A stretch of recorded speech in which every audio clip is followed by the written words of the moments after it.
Hello, thank you for listening. This is the near-death experience of Ruei, and this experience occurred on March 21st of 2015 and was documented on February 27th of 2017. Open quote. I was diagnosed with narcolepsy in 2014. My lethargy during the day became uncontrollable. Therefore, the dosage of my medication had been increased to the point that my body couldn't take it anymore.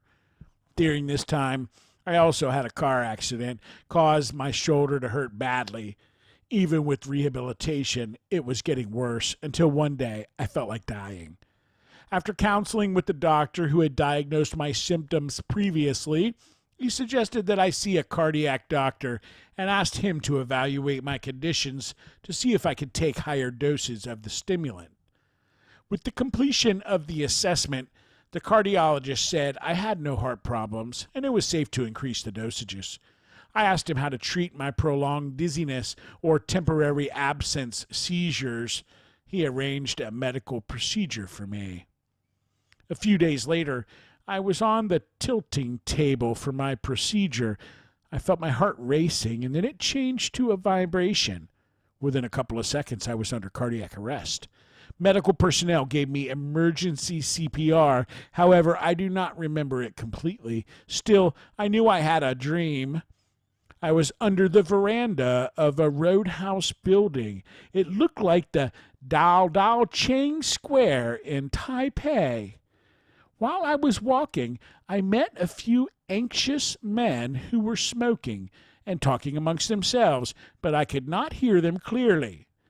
When I walked around to the corner, there was my guide, whom I could not tell his appearance, but he seemed to be my deceased maternal grandfather. He was talking to a gatekeeper from the other realm about me. He was impatiently telling me, "Hurry up, we will be late." The gatekeeper's face was very distinct, but when I focused to have a close look, he looked blurry to me. He was holding a spear, wearing a hat, and was tight-lipped. We communicated telepathically about concepts and emotions. In a split second, time appeared to be very fast, but again slowed down somehow. It also might have been a long period. Suddenly, I fell into a long, dark tunnel that was shaped like a cylinder. The tunnel kept changing from big to small, then big again. It was elastic. The darkness had not been seen on Earth. It was very dark, but yet it was a bright dark. It might have been illuminated from the light afar. I noticed myself as a ball. I had no body form, but was just a dot.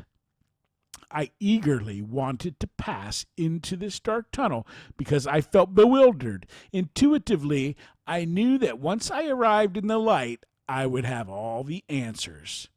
Abruptly, there was a loud voice from the distance. I could not recognize its gender. It seemed like a mixed male and female voice. It was calling me, "Come back, hurry back." At this moment, I had my doubts, but replied, "Back to where?" Right after my question, I was pushed forcefully. I could not tell where the touch was coming from because I was in a ball form. I knew which part of my body was nudged after waking up from resuscitation. It was on my chest. I felt my soul being sucked back into my body through the back of my neck. Looking at a beam of bright light, I saw a doctor holding a medical penlight to check my eyes. Although I was saved, I did not remember where I was, what was my name, or who were my family. Glancing at nurses and doctors, all of a sudden, I was in a self-defense mode. I came to realize that I did not know them. A nurse spoke to me. "We pulled you back, finally." She grabbed my right arm and would not let go. I was confused about time, not remembering the date. I even thought I should be in bed at home. I told the nurse that I had a dream. Still, I was not aware of being on the table for the medical procedure. They decided to notify my family and told me what had happened to me. I was diagnosed an onset of a systole halfway through the examination. The doctor gave me CPR immediately. I regained my memories afterwards. I was diagnosed with a sensitive vagus nerve reaction. One of the doctors strongly requested me to see a cardiologist for a follow-up. I went home after a 15-minute rest. After this experience, I always found conflicts between my mind and body. When I sat by the bed, I did not know where those memories came from. My mind was telling me that things I had known or done before were wrong. Things I thought that were right and good decisions made back then, nonetheless, they were all wrong. Yet things or perceptions I thought were wrong or unacceptable, they were all corrected. Up to this point, my morals were totally fallen apart. I was not sure why they all were incorrect for the past 20 years. I could not accept myself like this anymore. Besides, I was not sure how to continue my life. I simply lost track of time, so I decided to hang myself. I tied a belt on a doorknob. Before I proceeded, suddenly I had an idea. It was if I could take the pains from suicide, then why shouldn't I wait until the end? After all, if I did not wait up to the end, I would never know what could have happened now, regardless whether it might be good or bad. Although my view of ethics had been broken down, I did not know all the results or answers yet. I decided to live instead of seeking death, because I still wanted to know what kind of journey that my life would be. After my first NDE, I never thought it would happen again in 6 months. It took place when my heart unexpectedly stopped. I was seen by a cardiologist. Later, he told me my case was rare in Taiwan. He suggested that I stay in the hospital to undergo electrophysiology tests to find out if there was a real heart problem. After the pre-procedure test of EKG and the heart ultrasound, the doctor told me everything was normal, so I could finish my procedure tomorrow morning. Then I would be released. The next day during the procedure, there was 6 seconds of ventricular fibrillation appeared on the screen. Then it disappeared immediately during my procedure. The cardiologist asked me if I was feeling all right. I knew that I was fine. Then I heard a set of numbers called out. Promptly, I was in the roadhouse building again. I saw the gatekeeper. However, my guide had changed. This time, it was a hunchback old grandmother with a voice that was loud and strong. I did not know her, though. She yelled at me, saying, "Follow me." I replied, "Yes." I went back to the reality.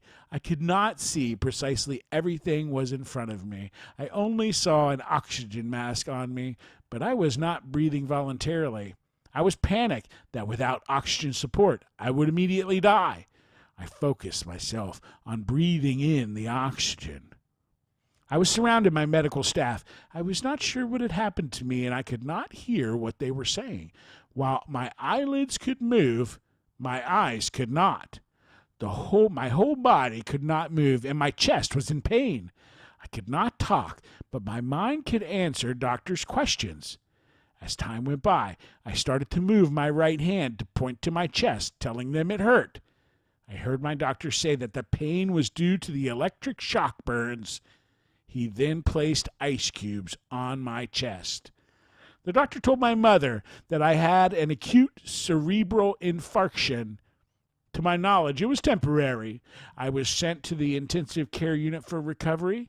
I also went through an 8-month rehabilitation therapy after being released from the hospital. End quote. What a marvelous story. Ruei, R-U-E-I, I believe, from Taiwan. And so very interesting. The description of the guide and the gatekeeper was pretty cool. And he also talked about being in ball form. I thought that was kind of neat how he did that in the tunnel as well, and intuitively knew once he arrived in the light that he'd have all the answers. And then once again, coming back and not remembering. Not remembering what happened, not maybe remembering your name, not remembering where you were. Um, we see that once again. So there are some questions here. Question: did you feel separated from your body? Answer: uncertain. I heard someone calling to me saying, "Come back, hurry back." It was a loud voice, but I could not differentiate if it was male or female voice. I lost awareness of my body.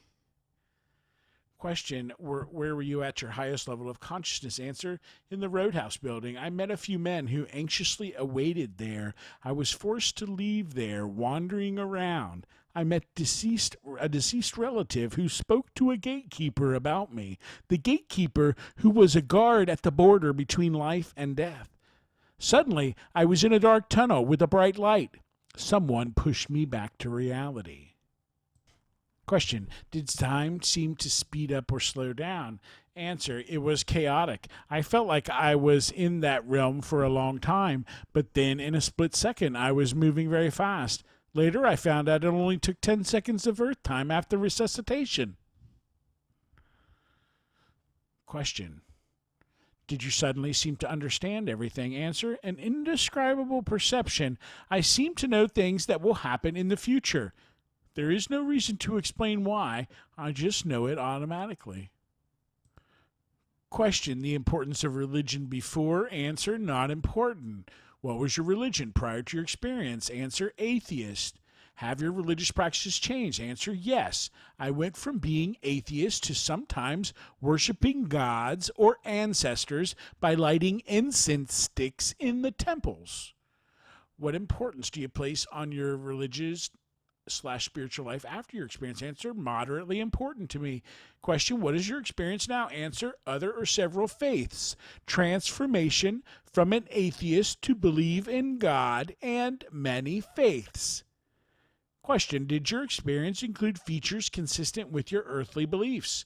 Answer: I am an atheist. However, my NDE appeared to be in the Buddhist surroundings. Question: did you have a change in your values and beliefs because of your experience? Answer: yes, it has impacted on me greatly. My ethics or values from my entire life was broken apart, whereas I established a new moral concept based on things I thought were wrong before. Question: did you seem to encounter a mystical being or presence or hear an unidentifiable voice? Answer: I encountered a definite being or a voice, clearly or of mystical or unearthly origin. I could not judge if it was a male or female or both male and female voice. The voice was loud and echoed. Question: did you encounter or become aware of any beings who previously lived on Earth who were described by name in religions? Answer: yes. The ox-headed and horse-faced demons in Hades. Well, he didn't tell us about that. Question: I'm just saying, Ruei. I mean, you know. Question: during your experience, did you gain information about your purpose? Answer: yes, I knew the consequences of anything when I saw people or things intuitively. They all came true afterwards. Question: during your experience, did you gain information about the meaning of life? Answer: yes. Everyone is learning, and sometimes we don't know in this world until we have acquired the lessons. Then there will be no more reincarnations. Question: do you believe in an afterlife after your experience? Answer: an afterlife probably exists. Yes, there is definitely a life after death, even though I am unable to confirm its origin. All human beings become an origin after death. Question: during your experience, did you gain information about life's difficulties, challenges, and hardships? Answer: yes. Everyone is learning something we don't know in this world until we have acquired them. Then there will be no more reincarnations. Question: during your experience, did you gain information about love? Answer: yes. The entire life of human beings suffered many hardships. Therefore, people should cherish their loved ones, and then they could conquer many challenges. That's great advice. Question: what life changes occurred in your life after your experience? Answer: large changes in my life. I learned to treasure my family, and everything we live in this world is temporarily. Being concerned about loved ones, taking care of others, sympathizing with the vulnerable, and caring about nature and environments. Do not desire people or things that do not belong to us. Finish what you are supposed to do in this life. I am always running out of time. Not having enough time is because I want to do too many things. Willingness to give, learn to let go our loved ones so that they would be happy for being themselves. Question: have your relationships changed specifically because of your experience? Answer: yes. My relationship with people is much better than before. Learn to love others and myself as well. Question: how accurately do you remember the experience? It doesn't know. Do you have any psychic, non-ordinary, or other special gifts? Yes, very accurate to predict things. Question: are there one or several parts of your experience that are especially meaningful or significant to you? Answer: during the process of resuscitation, it could influence the deceased behavior before departing from Earth. Not sure about that one. Question: have you ever shared this experience with others? Answer: yes. I shared this experience within a month after it happened. The whole experience was unbelievable. However, after I explained it in detail, my family believed I had been through an unexplainable experience. Question: what did you believe about the reality of your experience shortly after it happened? Answer: experience was probably really a dream. Question: what do you believe about the reality of your experience now? Experience was probably real, but difficult to accept. Question: at any time in your life, has anything ever reproduced any part of the experience? Answer: yes, the second cardiac arrest. Yes. End story. End quote. Thank you, Ruei. And thank you guys for listening. I hope you have a great day.